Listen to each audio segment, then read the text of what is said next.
안녕하세요. 클릭 세상 속으로 박성우입니다. 남한 인터넷에서 많은 관심을 받은 이야기를 쉽게 풀어서 전해드립니다. 2017년에 남한 사람 2명 중에 1명이 해외여행을 다녀왔다는 소식 전해드린 바 있는데요. 가장 많이 찾은 여행지 1위는 단연 동남아시아입니다. 그래서일까요? 남한엔 새로운 유행이 생겼습니다.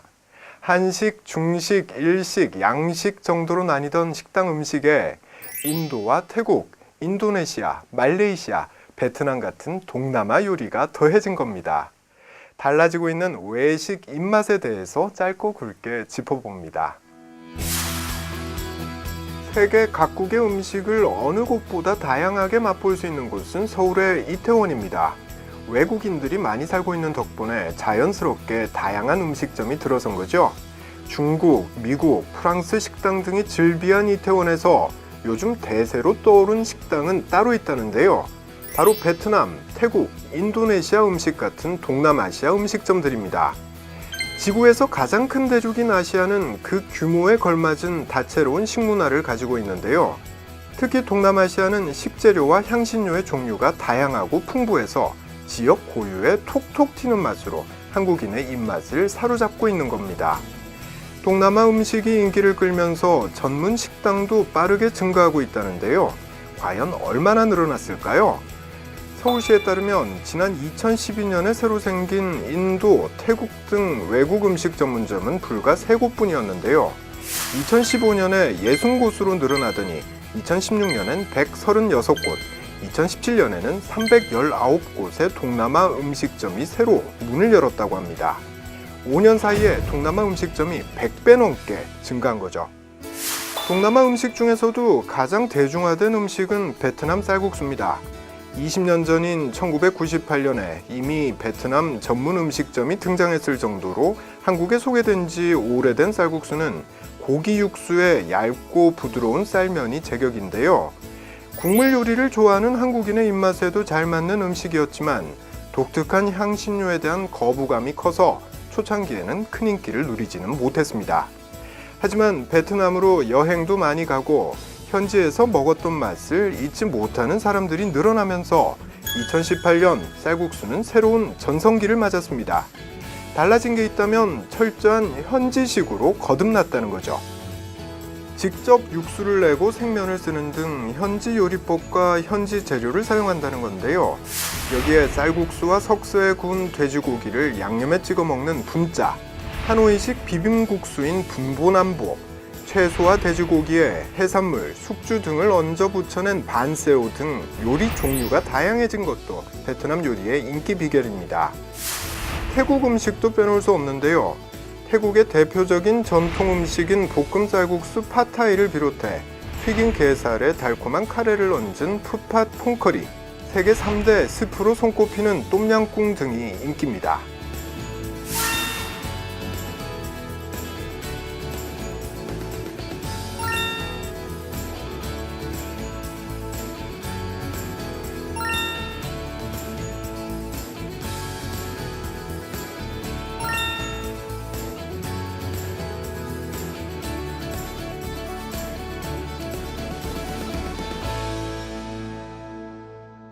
백화점 식당가에도 동남아 음식 바람은 거센데요. 한 백화점은 대만의 인기 관광지인 스펀에서 판매하는 유형 볶음밥을 들여왔습니다.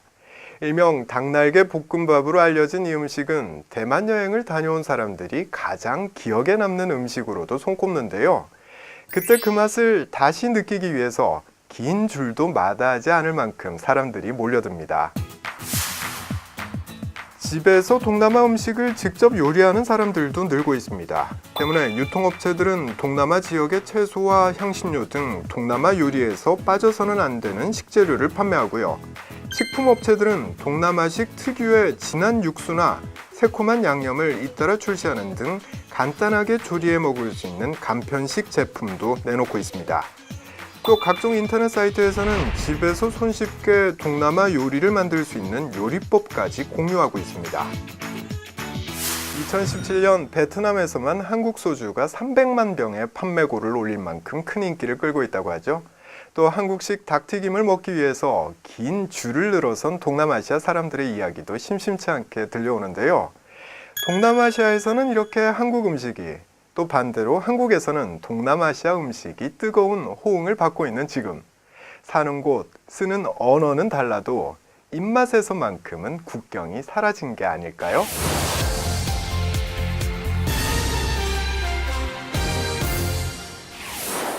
수많은 제품을 판매하는 상점인 백화점에서 그 1층은 얼굴로 불리는 중요한 곳입니다. 소비자들의 발걸음을 일단 백화점 안으로 들여놓는 곳이기 때문이지요. 백화점 1층은 6, 70년대에는 주로 귀금속 매장이 많았고요. 80년대에는 화장품, 90년대에는 해외 명품, 그리고 최근엔 고급 초콜릿 매장이 들어서는 등 시대에 따라서 달라졌습니다. 하지만 공통점이 있는데요. 바로 주 고객층인 여성들이 좋아하는 상품을 주로 판매한다는 점입니다. 뿐만 아니라 연극이나 콘서트 같은 공연도 여성들의 취향을 고려한 기획이 넘쳐나죠. 예매 관객의 71%가 여성일 만큼 큰 손으로 거듭났기 때문인데요. 여기에 여성 소비자들이 만들어내는 이른바 입소문 효과까지 고려하면 여심의 향방에 따라 공연의 성패가 달려있다고 해도 과언이 아닙니다. 이만큼 중요해진 여심을 사로잡기 위해 판매업계는 과연 어떤 노력을 하고 있을까요? 봄꽃이 피기도 전에 남한의 특급 호텔들은 일제히 여성만을 위한 봄맞이 상품들을 내놨습니다. 포도주와 주전부리를 방에 차려주는 건 기본이고 시중에 판매되는 인기 미용기기와 잠옷을 무료로 제공하기도 하죠. 어떤 호텔은 아예 여성 전용층을 만들어서 방해받지 않고 편하게 쉬고 싶은 여성들의 마음까지 헤아렸고요. 또 다른 호텔은 꽃꽂이 강의를 마련하거나 사진이 잘 찍히도록 각도까지 신경 쓴 고급 음식을 제공하기도 합니다. 이처럼 호텔들이 사소한 것까지 신경 쓴 여성 전용 상품들을 내놓고 있는 이유는 뭘까요? 최근 몇 년 사이 여성들 사이에서는 조용하면서도 고급스러운 대접을 받는 호텔에서 여자들끼리의 모임이나 하룻밤 휴식을 취하는 일이 유행처럼 번졌기 때문입니다.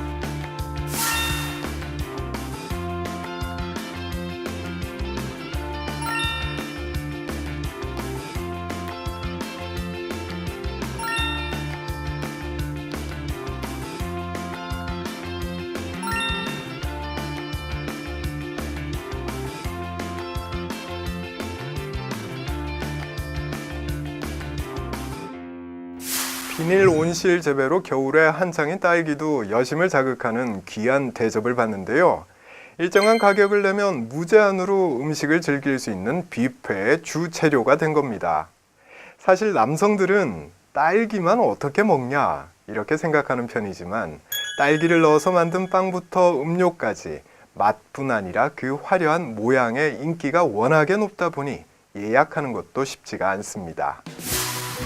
실제 사회관계망 서비스 SNS에서 딸기 뷔페라는 단어를 검색해보면 인증 사진이 4만 건에 이르는데요. 특히 어디에 갔는지, 무엇을 먹었는지를 SNS를 통해서 기록하거나 자랑하기를 좋아하는 여성들에게 딸기 뷔페는 빠질 수 없는 장소가 됐기 때문입니다. 그래서 2,000개의 딸기를 층층이 쌓아 만든 24단 높이의 딸기 탑을 만들거나 즉석에서 딸기 솜사탕을 만들어주는 등 딸기 뷔페마다 큰손인 여성들을 유치하기 위해서 사진을 위한 음식의 모양과 장식에 상당한 노력을 기울이고 있습니다. 이런 경향은 여성들이 주 고객인 카페에서도 두드러지는데요.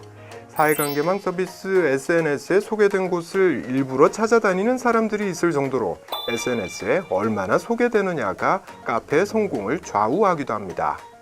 사진에 찍히지 않으면 살아남을 수 없는 시대가 도래한 셈이죠. 인증 사진이 잘 나오도록 실내 장식을 바꾸거나 고급스러운 식기를 쓰는 등 카페들은 시각적으로 두드러지는 상품을 내놓으며 여심잡기에 사활을 걸고 있습니다.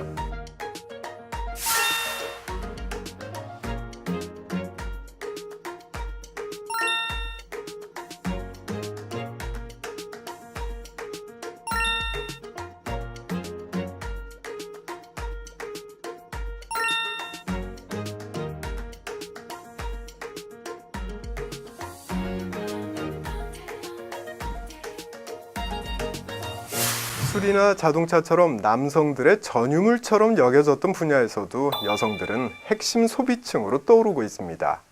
주류 업계에서는 여성들의 취향을 고려해서 순한 술이나 작은 용량의 술을 내놓는가 하면, 자동차 업계에서는 제작 단계부터 여성들의 기호를 적극 반영하고 여성 운전자 전용 서비스를 도입하는 등 여심 잡기에 총력을 기울이고 있죠. 그만큼 여성의 구매력이 커졌다는 얘긴데요.